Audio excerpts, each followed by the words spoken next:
Hello and welcome. This VPAL signature event is brought to you by the Harvard's Office of the Vice Provost for Advances in Learning. Before we get started, I'm going to run through a few housekeeping items. All participants will stay muted for the duration of the event. You can use the chat to join the conversation with other participants. To ask a question of the panelists, please use the Q&A function at the bottom of the Zoom window. There you can also view and upload questions from other participants, including questions from the many members of the Harvard alumni community who are with us today. Thank you for joining us this afternoon. We'll be talking with Alora Thomas-Lundborg and Davin Rosborough about courting votes, voting rights, and the Supreme Court. Alora Thomas-Lundborg is an experienced litigator with more than a decade of practice experience. Before coming to the Charles Hamilton Houston Institute for Race and Justice, Alora was a senior staff attorney in the ACLU Voting Rights Project. At the ACLU, Alora litigated voting rights cases throughout the country, including challenges to voter suppression and gerrymandering. She co-authored several amicus briefs before the Supreme Court. Prior to joining the ACLU, Alora was a litigator at WilmerHale and Simpson Thacher and a law clerk to Chief Judge Brody in the Eastern District of New York. Alora has a BA in political science from Yale University and a JD from Columbia Law School. Davin Rosborough is a senior staff attorney with the ACLU Voting Rights Project. Since joining the ACLU in 2017, Davin served as part of the team that successfully challenged the addition of a citizenship question on the 2020 census, as well as the Trump administration's unsuccessful attempt to exclude undocumented immigrants from the appointment count. Acted as co-lead counsel in obtaining a preliminary injunction and favorable settlement against Missouri under the National Voter Registration Act, and helped obtain a preliminary injunction against Tennessee's restrictive law targeting voter registration groups. Davin also worked to protect the rights to safety and vote by mail in light of COVID-19, serving as a lead counsel in litigation resulting in consent decrees eliminating enforcement of Virginia's absentee witness requirement during major 2020 elections, challenging Alabama's restrictive mail-in voting regime, and successfully opposing an attempt to eliminate drive-through voting in Harris County, Texas. Prior to joining the ACLU, Davin practiced with law firms in New York and Virginia and served as the judicial law clerk for the Honorable Edward Prado on the U.S. Court of Appeals for the Fifth Circuit. Davin received his JD from Washington University School of Law, where he was an articles editor for the Washington University Law Review and co-president of Outlaw. He holds a BA in African and African American Studies and History from the University of Virginia. Davin is admitted to practice in New York, Virginia, and Washington, D.C. Alora and Davin will be discussing courting votes, voting rights in the Supreme Court. Alora, the virtual floor is yours. Hello, and thank you all for welcoming me to the Harvard family. As a Yalie, there was a little bit of trepidation about entering the Crimson Waters, but everyone in the community so far has been just wonderful. I look forward to working with the Harvard community, hopefully for many years to come. And I'm excited about what we can do together to bring about racial justice through the work of the Charles Hamilton Houston Institute for Race and Justice. It's hard to talk about racial justice today without talking about voting rights. It's one of the main areas of racial justice currently being litigated in the courts, particularly before the Supreme Court. I'm so happy to welcome my dear friend Davin to the virtual stage. Davin is a brilliant litigator and a good friend, and I was lucky enough to litigate alongside of Davin in the voting rights trenches for nearly 5 years at the Voting Rights Project. And maybe we'll get into some of those stories through some of the questions. But Davin and I have a lot to cover. This court has been quite active in the area of voting, but with so much to cover, let's jump right on into the questions. So Davin, I'm going to start off with what we would call a leading question. I often talk about the history of voting as being a history of the expansion and retraction of the right to vote. And so to talk a little bit more about this, so the era of Reconstruction is a time of expansion of the right to vote through the 14th Amendment and the 15th Amendment. then a time of retraction with Jim Crow, then another period of expansion through the civil rights movement with the culmination of the Voting Rights Act. And sad to say that right now we're in another period of restriction of the right to vote, and that really started with Shelby County. Do you share this vision of the right to vote? Thank you, Alora. Thanks for having me. I'm very honored to be here with you.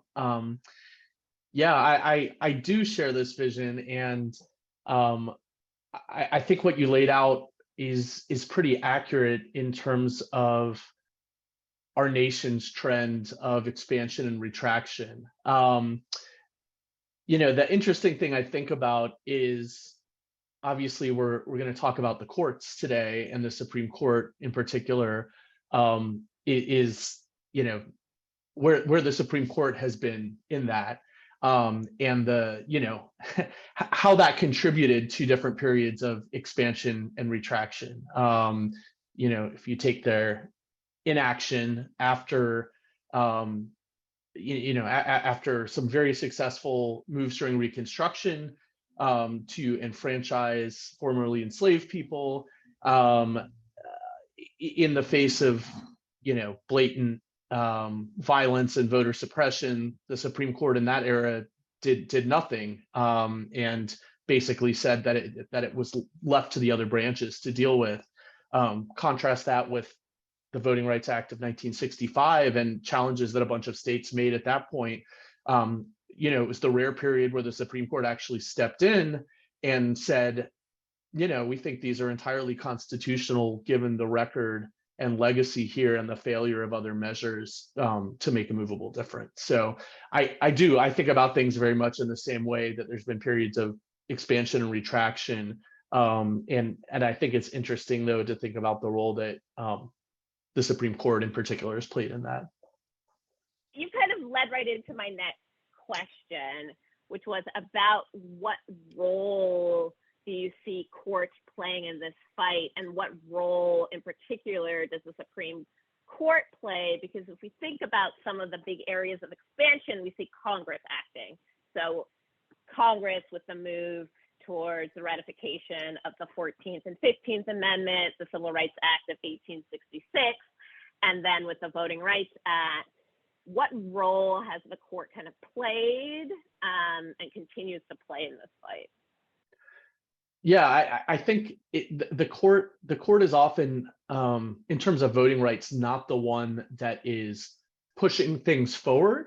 I think you're right that ultimately it has been Congress at times where the nation has actually made progress toward becoming an actual multiracial democracy that has pushed things forward. I think where the court has played a role is whether in resistance to that, or whether in a role that's actually allowed that to move forward. And I'm thinking of something in particular. It was not something I learned about in law school. I came across this decision when I was writing an article on the Brnovich decision, that the case that obviously we both worked on an amicus together before the Supreme Court.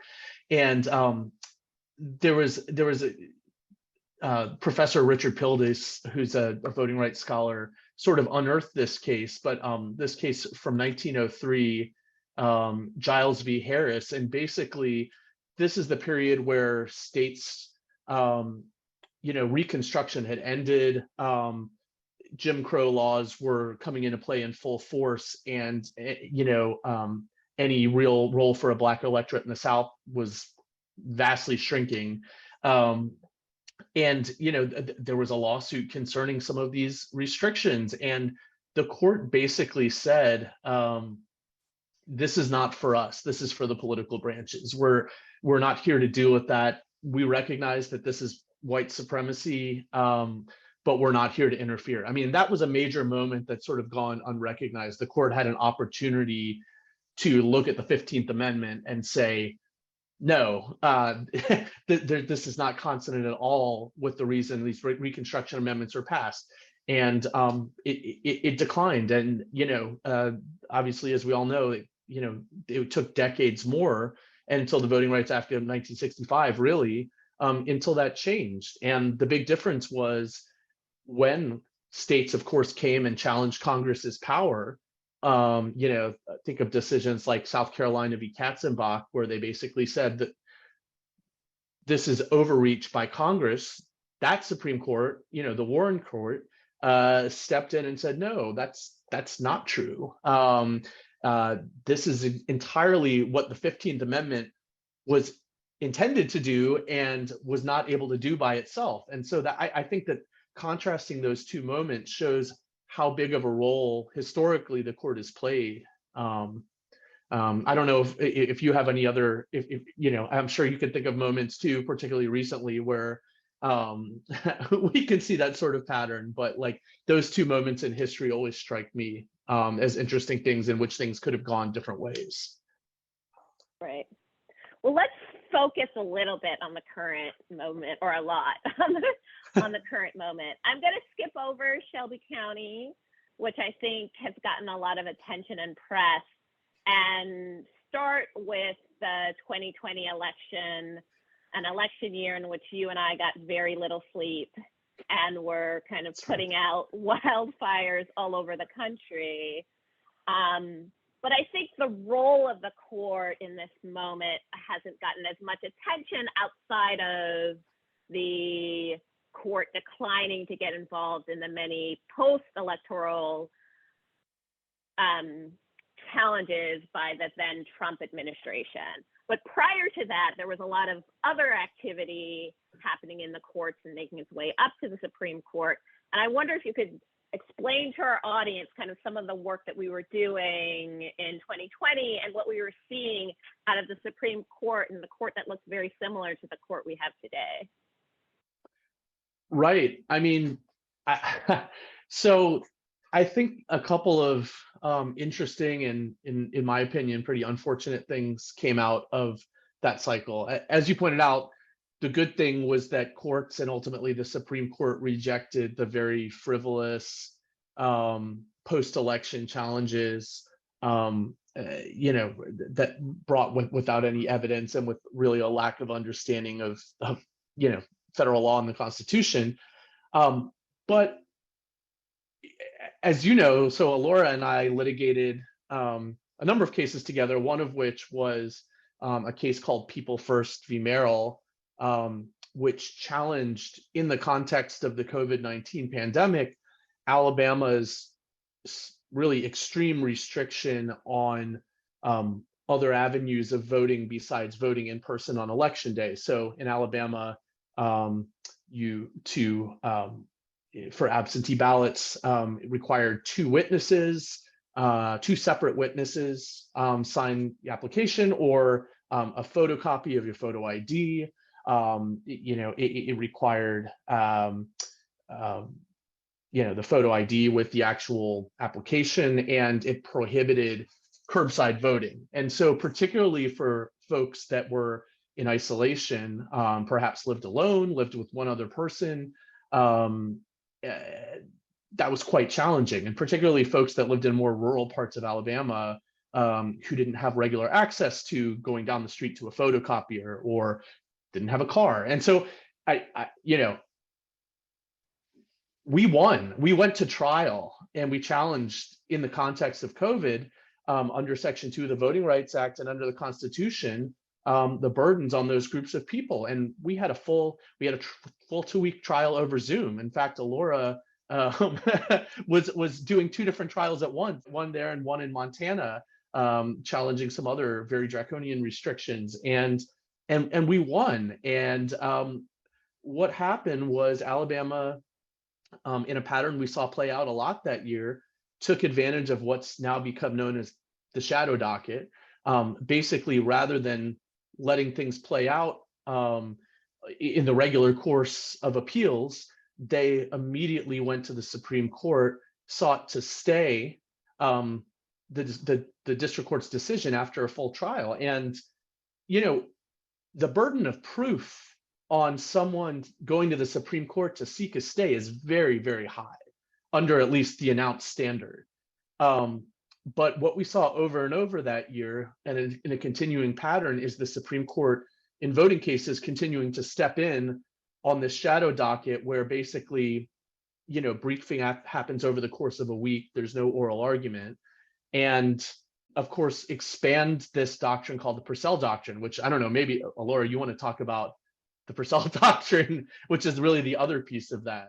I'm happy to give our audience the Purcell Doctrine because I think we're going to have a mix of lawyers and non-lawyers.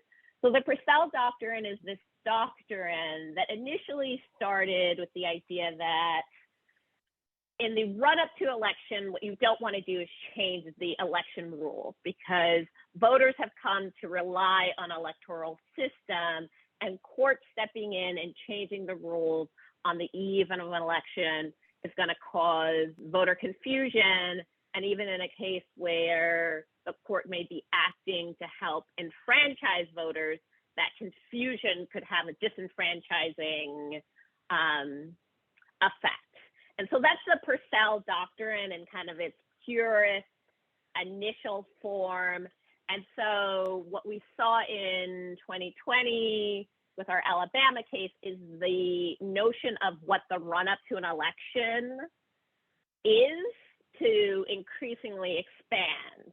And so we would have, a lot of these cases were happening close to primaries. So we kind of lost the Purcell argument in the primary context, in some ways understandably, because lawsuits, COVID hit in March, primary started in February. So in some cases, we were trying to react to COVID within days, weeks of the pandemic. But in Alabama, what was so disheartening is this was a case that was filed in March. And ultimately, when we went to trial, it was about the November 2020 election. And the idea that a case that had been filed with a preliminary injunctions that we were trying to get in place in late spring, early summer, late summer, was the eve of an election was disheartening. And I think it will continue to be disheartening in a case we're going to talk about in a minute about the way in which kind of Purcell has exploded. And another case coming out of Alabama that Davin worked on. But before we get there, just to stay in chronological order, I'd like to move next to what happened in the court during the Brnovich case. You mentioned it before, Davin. And why don't you just give our audience a kind of background on what happened in Brnovich and what that case was about? Brnovich was a case out of Arizona that challenged, I think ended up at the Supreme Court as Brnovich v. Arizona Democratic Party. It was a case that challenged a couple of different restrictions on voting in Alabama under, Arizona law. One of which was there was already a restriction in place, limitations on who could collect ballots from other individuals. But the law that was challenged was a criminalization of ballot collection. There was particular testimony there about disparate impact on Native American communities, particularly those living on reservations that have very limited mail access. The other provision had to do with whether or not your vote would be counted if you voted in the wrong precinct. And there was evidence that precincts shifted a good bit. But the sort of core of this case was brought under Section 2 of the Voting Rights Act. And there's sort of two types of main claims, I guess, that you could say were brought under this part of the Voting Rights Act. One is called, people refer to as vote dilution, and that basically deals with districting, right? How people are drawn into districts, redistricting, at large versus single member districts. So basically, like political power, the effect of, does your vote do you have an equal opportunity to elect a candidate of your choosing to other voters, depending on your race? This case, Brnovich, concerned what's called vote denial. So basically restrictions that affect your opportunity to participate in the political process equally. So, the provisions at issue were a couple of examples. Other types of issues that have come up in the vote denial context are restrictive voter ID laws, changes to early voting, precinct closures, things like that. So basically things that restrict registration and access to the polls. And since Congress had amended the Voting Rights Act in 1982, in response to another restrictive Supreme Court decision where Congress said, no, you've got it wrong. This isn't a test where you have to prove that there was intentional discrimination. You have to prove that this created discriminatory results. This was the first time the Supreme Court had weighed in on what the proper standard was for that type of claim. I mean, that begs the question, what was the outcome? Because as we look forward to a docket that currently has two big voting cases and another Section 2 case, this one that we're going to talk about in a minute, a vote dilution case, what did the court say in the vote denial context? In the vote denial context, it was a very interesting decision that I don't know that it made a lot of sent a lot of sort of shockwaves out to the public at large, but it's a decision that probably is going to have some pretty significant effects going forward. To the surprise of no one in the voting community, the Supreme Court reversed the Ninth Circuit Court of Appeal and said, there's no Voting Rights Act violation here on this record. But in doing so, the Justice Alito wrote for a six-justice majority, and said, well, we don't think we should set out an exact standard here, but we think that certain types of guidance are appropriate that courts should follow. And so in that way, at first, it sounded sort of not like maybe that much of a drastic change. But then you look at what the court actually did, and it has the potential to be pretty drastic. The court set out a number of factors, and some of them are not surprising, a couple of them. So for instance, Justice Alito said we should look at, this is a statute about racial equality, right? It's about equal opportunity to vote based on race. So in looking at racial disparities, we should look at the size of the disparity. Okay, that's a fairly non-controversial. If you've got a very small disparity versus a very large disparity, that makes sense. That should come into place. But then the court also did a couple of other things. It said, for instance, well, the Voting Rights Act was amended in 1982, and because of that, we think that this is the benchmark. The court should look at voting practices in 1982 and see what was commonplace then. And there's a few really weird and problematic things about that. Number one, any sort of suggestion that should be a benchmark is found nowhere in the text or the history of that statute. But beyond that, in 1982, I mean, the Voting Rights Act had only been in place for a little over 15 years. Black voter registration rates throughout much of the South were still nowhere near. They still lagged by 20 points as compared to white voters. And so in saying, well, early voting didn't really exist in a widespread number in 1982. It was mostly in person on election day, and therefore, well, we should weight that. If we look at cutbacks to early voting, I mean, it's the effects of that could be pretty drastic. The other part of it is this is a statute that's supposed to look at racial disparities, and what the opinion did was it sort of reached into constitutional analysis, where the court said, well, everything has to be race neutral, except in the most compelling situations, and say, well, we think we should sort of excuse the ordinary burdens of voting. But it doesn't explain what that means, and it doesn't explain how that might differ based on your racial or other circumstances, depending on where you live.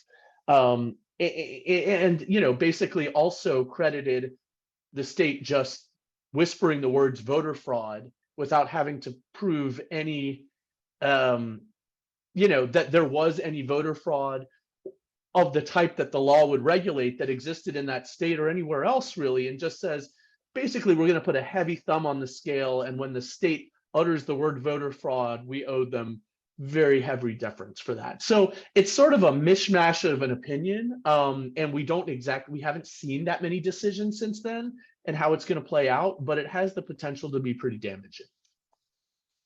So I'm going to throw you a curveball. Davin and I talked about questions beforehand, but this one he did not know I was going to ask, but I think he's ready to answer it. So voter fraud, talking about our Alabama COVID case,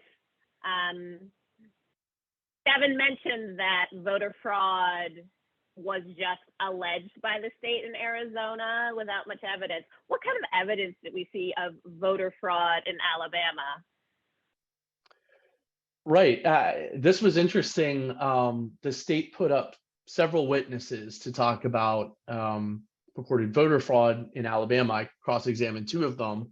One was a former prosecutor for the state attorney general's office. One was a former Supreme Court justice in Alabama who had made some allegations when he was a lawyer before he was on there. And it was very interesting because all of the restrictions in place in Alabama were really targeted toward voter impersonation. But there wasn't really evidence that that was a major issue, that was at all common.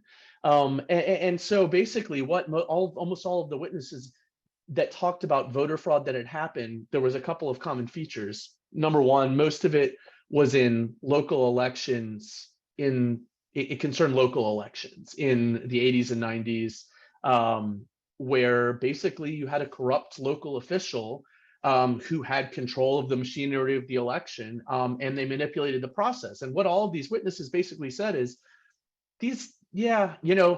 would more restrictive voter ID at the time have stopped it? No. Would additional witness requirements have stopped it? No. Absolutely not.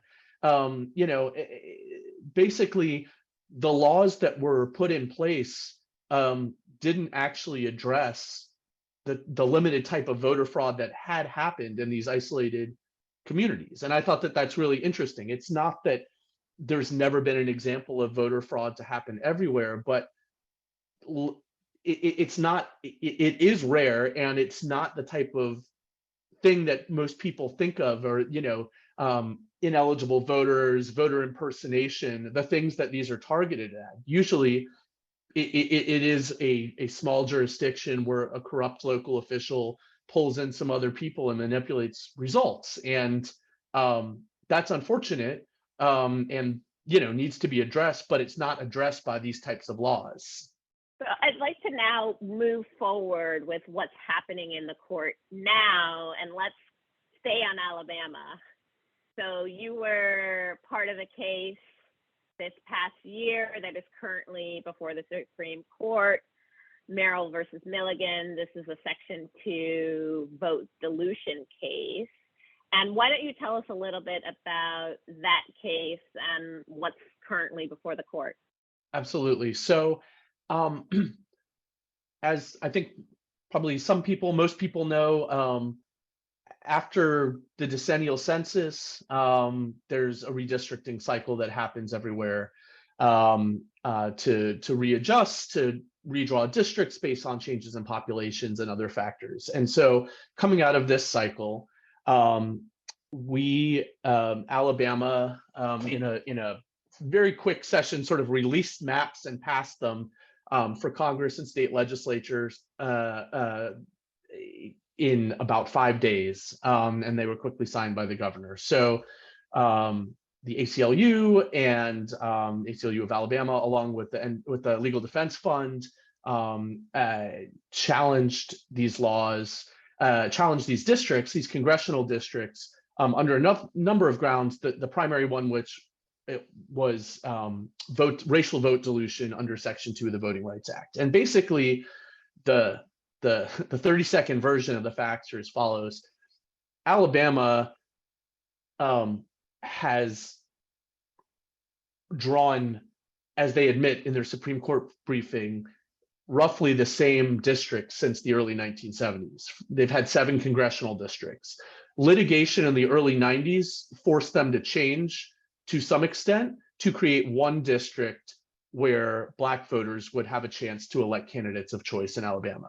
Voting in Alabama is extremely racially polarized still, meaning that Black preferred candidates and white preferred candidates are different candidates. Even in primaries, even in Democratic and Republican primaries, there's evidence of different supported candidates. So even in areas where Black voters formed significant parts of the population, they were never able to elect candidates of choice in the absence of having either a majority or a significant minority of that district. So basically, since there had been no African Americans elected to Congress from Alabama since Reconstruction until the 1990s, until that lawsuit created one district. But basically, since then, Alabama has ossified those districting plans despite changing demographics. They've continued to discriminate against Black voters in numerous different ways, and particularly target this community called the Black Belt, which is a portion of the sort of south central part of Alabama where it's originally named for the soil. This is where plantations were. This is where enslaved people were a significant number of the population. And it stayed as sort of at Montgomery, Selma, a lot of the cities, from the civil rights movement, that's the Black Belt. And what the state has done is it has limited Black voting power to one district in the state, despite Black Alabamians being about 27% of voters in the state. And it's continued to crack that region of the Black Belt. So basically, rather than trying to keep the Black Belt together in a couple of congressional districts, 2 or 3, it has cracked it into 4. So we filed a lawsuit. We moved as fast as we could. We had a almost 2 week long preliminary injunction hearing, basically a trial in early January.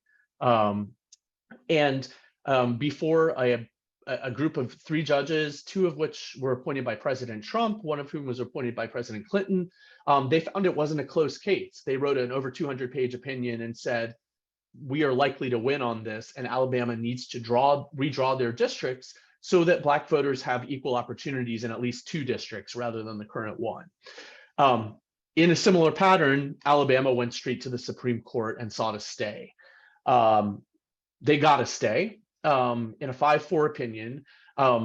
Chief Justice Roberts actually sided with us and dissented from the stay and said, under the law, as it's been in place for the last several decades, this is a pretty clear case. The plaintiffs really made out a case here that this is racial vote dilution.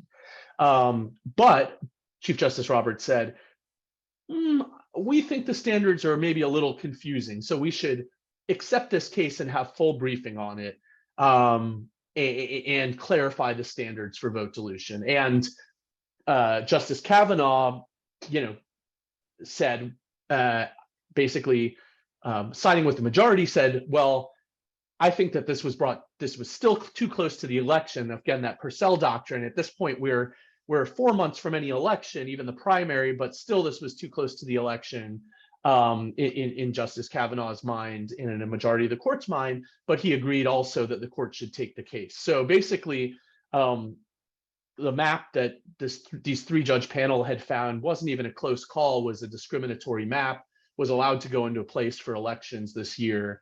And then the Supreme Court then took up the case and we briefed it. And my colleague at LDF, Duell Ross, argued it we were in the Supreme Court a few weeks ago. So we expect to get a decision from the Supreme Court next year at some point, somewhere between March and June. And sort of a wide range of potential outcomes. Alabama basically, knowing they couldn't win under the standard, made some very radical arguments in terms of changing what that standard should be. So I just want to be clear for our audience. The Supreme Court said in February that we were too close to the November 2022 election to let our injunction stay. I mean, obviously there was a primary in place, but they could have said not in place for the primary, but the injunction could stay for later, and that didn't happen. So that's still 4 months to the primary. Yeah. Yeah. So that's how kind of expanded Purcell has gotten. And so just to focus for a minute on that moment before the court, I know you were at counsel table when it was argued, and just based on the questions of the justices, what's kind of your read about some potential outcomes from this case? Obviously, no one knows for sure, but what do you see as the potential coming out of the case? It's a broad range because Alabama's arguments were very far-reaching. Those arguments included basically saying that despite the Congress's explicit amendments otherwise in 1982, really we needed to prove that state lawmakers intentionally acted with racial animus in drawing this map, and that if the standard didn't reflect that, well, then Section 2, as it applied to redistricting in single-member districts, was unconstitutional. Thankfully, again, we don't know. There didn't seem to be much of an appetite for that degree of radical argument. Justice Alito even was trying to bring Alabama's counsel back to a slightly less extreme argument. So I'm hopeful that they are not going to bite on that extreme of an argument, but I think there's a range of them possibilities. The text of the statute really asks about comparative opportunities based on race. What Alabama has argued, though, is really, rather than comparing the relevant minority group here, Black Alabamians, to the rest of voters, we should be looking at some hypothetical race-neutral map that doesn't look at race at all and compare it to that to see if it's fair. Justice Alito seemed very interested in that. We don't really know. Justice Kavanaugh asked some questions that suggested he might be interested in something less extreme than that. So there's sort of a range of possibilities from, well, the court says you need to turn off looking at race at all when you're trying to look at a statute that is meant to analyze racial discrimination, which itself would be pretty radical and have some pretty negative consequences for those still seeking racial equality in districting, to a potential situation where not much has changed with the current standard. Maybe there's some clarifications made, but it's a little different from when you're in the district court and you're really there to show how the facts fit into the law. And we still try to bring that home for our clients, for individuals, the NAACP of Alabama, Greater Birmingham Ministries, and like the practical effect of these districting plans on communities in Alabama. But the Supreme Court really wants to go back to first principles. They want to talk about, what this statutory language means. And with the current Supreme Court, precedent, well, we've seen over the past couple of years, precedent really is, you can argue precedent, but really for us, the task was going back to first principles, highlighting the facts, but not depending on prior case law, because the Supreme Court, in taking this case, really made clear that they were interested in reconsidering things. So we had to go back to text. What does the text of the statute say? What did Congress intend here? And if the court goes to those principles, we think that things really shouldn't change very much. But again, Alabama's made some very radical arguments, and this is not a court that likes race-conscious decision-making at all. So we don't know. So I have one more question before opening it up to the audience's questions. There's one other big case before the Supreme Court about voting, why don't you tell our audience a little bit about Harper v. Moore and the independent state legislature doctrine? Sure. So the independent state legislature doctrine was basically a fringe theory as of just a few years ago that is now being fully heard and aired in the Supreme Court. And it concerns the elections clause of the Constitution, Article 1, Section 4, I believe. The argument is basically what you would call a formalistic argument. They're basically, so this, let me get to the case. So the case comes out of North Carolina, and basically it's a partisan gerrymandering lawsuit under the North Carolina Constitution. Folks may recall that another decision from the Supreme Court a few years ago, Rucho v. Common Cause, was that under federal law, partisan gerrymandering is not a claim you can bring. In other words, they thought, no, this is not, we don't have standards to interpret this. But the Supreme Court really explicitly said, well, there's other ways to deal with this problem, though. Legislation, state courts.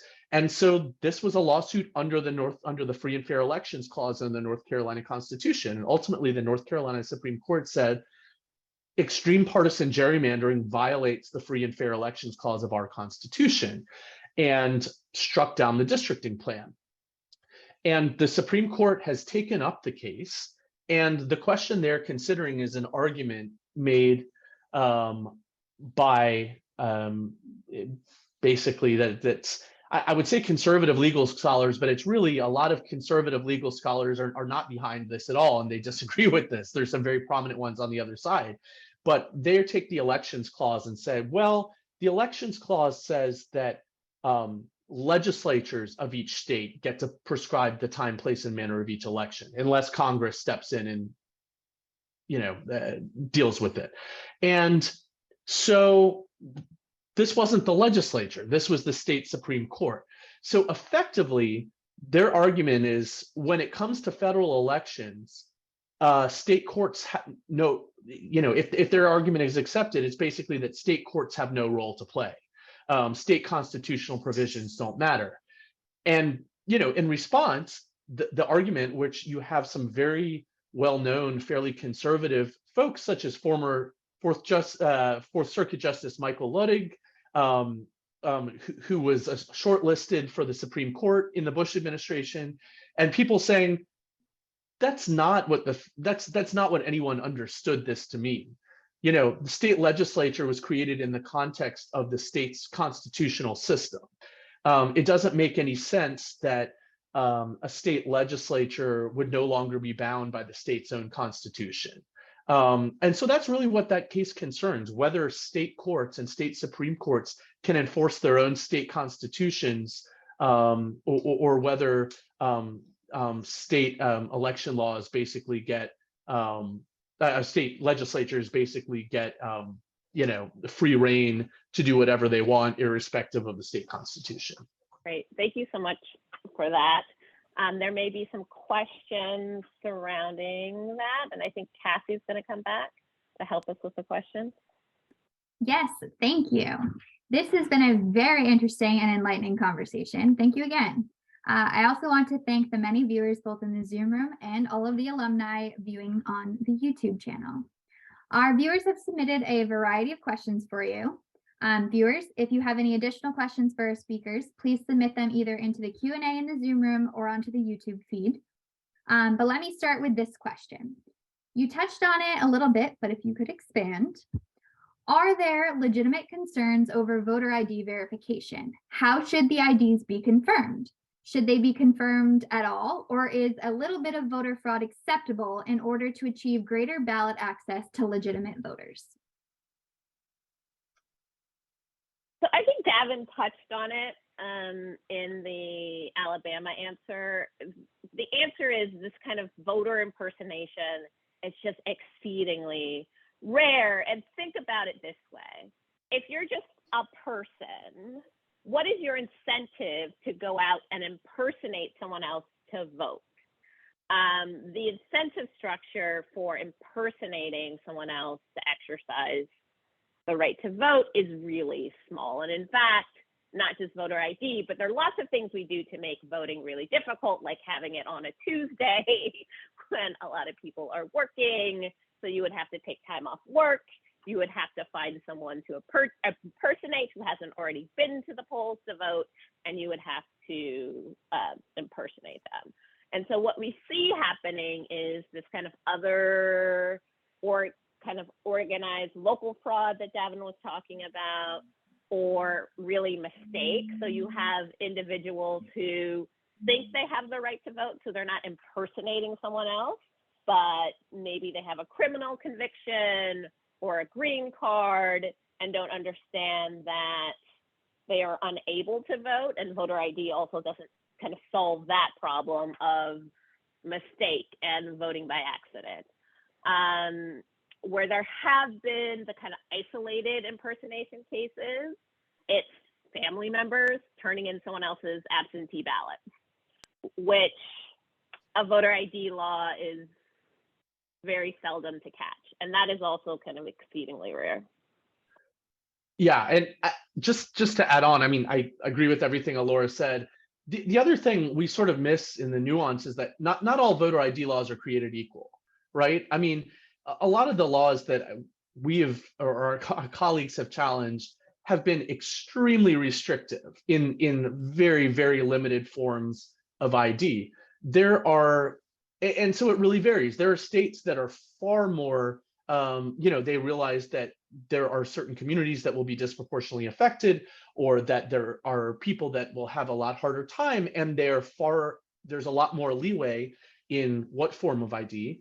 There's also states that have been very successful, similarly like Michigan, where the default is you provide one of many forms of ID. But if you don't have it, if you're unable to get it, you sign an affidavit sworn under penalty of perjury, and that's an option, and you can still vote. So it's really not, when we talk about voter ID laws, if we think of the ones that have been, particularly some of the most egregious ones that have been struck down, North Carolina and Texas, these were incredibly restrictive. And what was shown was that the legislatures knew what types of ID were, in North Carolina, for instance, most likely that racial minority groups were less likely to have, and they excluded those IDs. So, there's oftentimes in these situations where they're getting struck down a lot more at work than just, any ID being required. Thank you. So this question comes from Chris in the room. He says, both major parties have claimed elections of being rigged or stolen. Despite claims of voter fraud and voter suppression, the U.S. Census Bureau states, quote, more voters turned out for the presidential election in 2020 than in 2016, the largest increase between consecutive presidential elections since the inception of the CPS voting supplement in 1964. His question is twofold. Are there any legitimate restrictions on voting? And is there any bipartisan approach to address such issues, such as perhaps a national voter ID provided for free to all eligible voters, as suggested by one of his Harvard professors? I always have a difficult time with the legitimate restrictions. I mean, I think Davin's point about allowing people to swear to their identity if they don't have an ID is an apt one. Davin and I litigated a voter ID case out of Wisconsin, and one of the things that we found is there are folks, especially when you think about, so there are two groups of people who get most targeted by voter ID laws, older folks and younger folks. So the older folks, you have folks who are still in generations where they were born at home and don't have a birth certificate and never really had to function in a society where they needed a formal ID. And so the question is, what predicates do they need to get a kind of national ID? If it's something that we are freely giving out, then maybe that works. But because we have a decentralized system, it becomes very difficult. And what we found is we've found individuals who lived in Wisconsin but were born in South Carolina, for example. and Wisconsin would call and try to get their records and couldn't get the records from the other state. So our inherently kind of federalist, decentralized system makes a national voter ID. I think there are some logistical issues with it. The other thing I always think about is my husband is from Sweden, and I cannot explain to my in-laws what I do.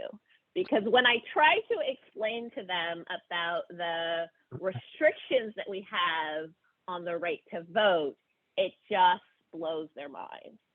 At one point, after explaining to my mother-in-law maybe 3 or 4 times the kind of work that I did, she looked at me and she said, "It sounds like they don't want people to vote.